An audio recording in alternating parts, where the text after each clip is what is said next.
This is Chatterbinge with Kalegi and Caryn Richman. It is a most unusual case of deja vu. You're doing something now as an adult, but all of a sudden it reminds you of something similar that you did as a child. Caryn, this happened to me just yesterday, and it's all because I have shelves of extra food and household supplies in my basement.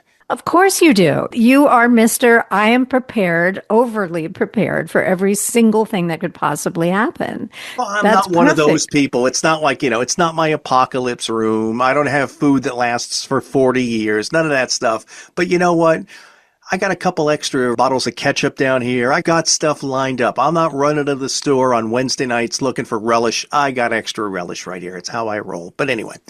So after a trip to the wholesale club, I was arranging quite neatly jars and cans and packages on some shelving units that I have in the basement. And all of a sudden, my wife, who knows the story, asked if it reminded me of the supermarket I used to run out of the shed in my backyard when I was 10 years old. Aw. First of all, that's so sweet of Diane to even connect those dots. I love that. She was paying attention. She knows you and your childhood habits. And then that's really cute. Like, do you feel like it's connected? Because you just grew up to be, all joking aside, a incredibly organized human being. We've talked about this. Like everything has its place. Everything, I'm guessing I don't know if you take it this far, but all the labels are facing in the right direction. No, that's psychopathic. No. I got labels going in either direction. I got cans upside down. Don't worry about that. I know where to draw the line. It's not that bad.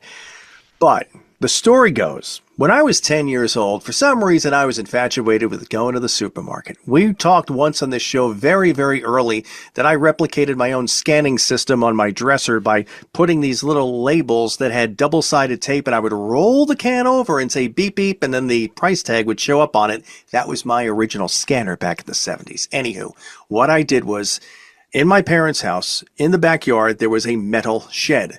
The lawnmower was in there and stuff like that.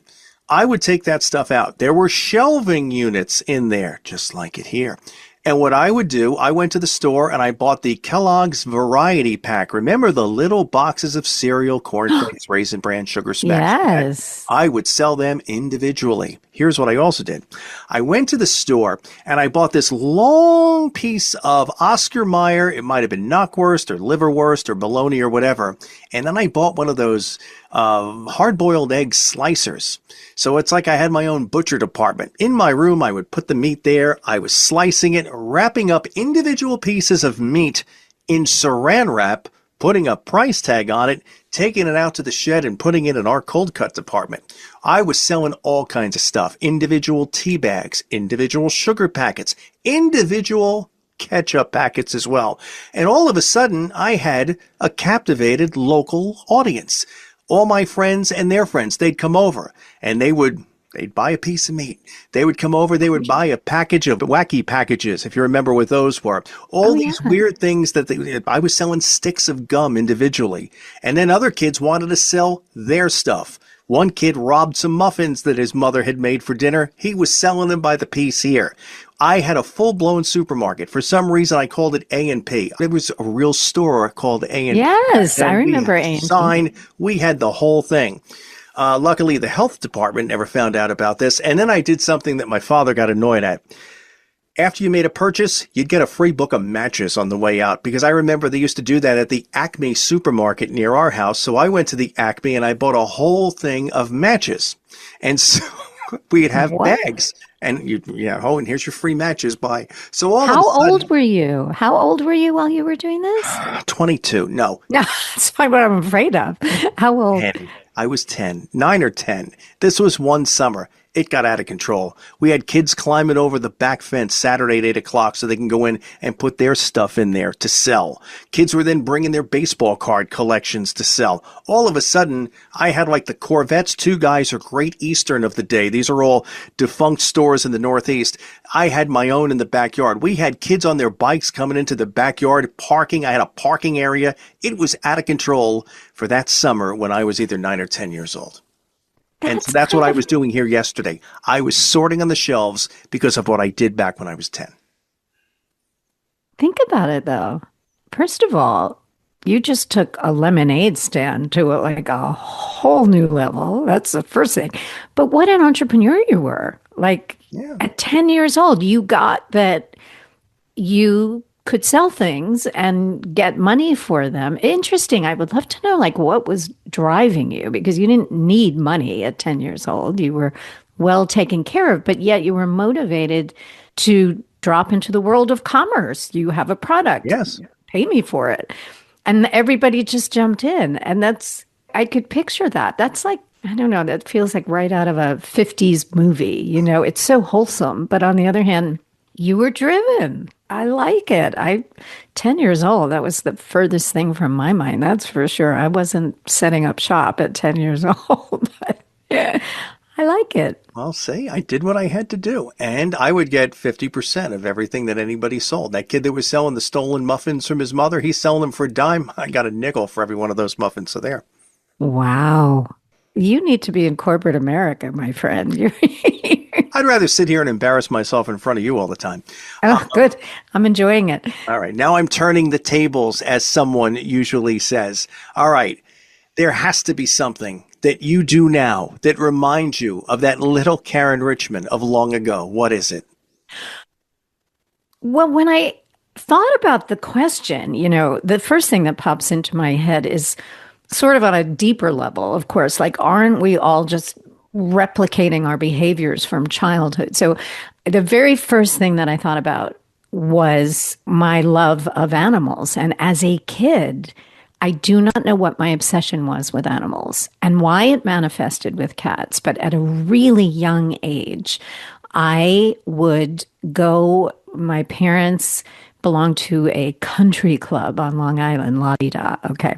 And we would be having dinner in the dining room, and I would excuse myself and go to the kitchen, and in the back was the garbage, and it's the back of the kitchen. And there were endless feral cats back there. And I would spend my entire time trying to get them to come to me, fascinated by them. And that was really a theme in my childhood. I remember being in Israel. I was 10, and I spent my time in Jerusalem chasing down some feral cats. Like, I was obsessed, and I do not to this day know what drove me, but I always kind of felt like, and now I go to the psychological of, I had a happy childhood, but there were lots of painful circumstances given that my parents were divorced and blah, blah, blah, blah, blah. So I think that I just grew up wanting to rescue. And that is the thing I find myself doing all the time. And so that's not as fun as setting up a little supermarket, for sure. No, it is for you. That's what you got tremendous joy out of. And you know what, folks, I've seen her do it now. I've seen you care for feral cats right now. I've seen the entire process. And you know what? To me, that could be Caryn Richman back on Long Island or back in Israel when she was a little girl. There's no difference. The calendar hasn't changed any of that. I think what drives us as kids, and again, I'm not pointing out a specific thing necessarily. It was more of a general sense of, I want to save everything I can. I probably wanted to save myself emotionally, but that's another segment. I have the tendency to gravitate towards people that I perceive need to be saved. And I think that my brother was schizophrenic and had so many challenges in his life. And so I just think my whole wiring is that. And it's very familiar to me. Trapping cats, getting them fixed, trying to make a dent in the animal population, and trying to save anything I can, bugs, spiders, ants. I will take them outside. I am really a step further than it probably needs to be taken. But that is absolutely my childhood thing. So there you go. It's what makes you you. I think that's quite commendable. I'm handing out free matches. You're saving lives. I think there's no comparison. There's no comparison. See, I wish I was as compassionate and as humane as you. Me, just selling some bad meat in my parents' shed. I'm Ed Kalegi.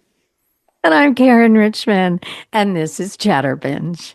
One part smart, one part fun, all parts entertaining. It's what we call Chatterbinge. Chatterbinge. And don't forget to hit that subscribe button so you can always catch our best guest conversations and segments right here on the YouTube home of Chatterbinge.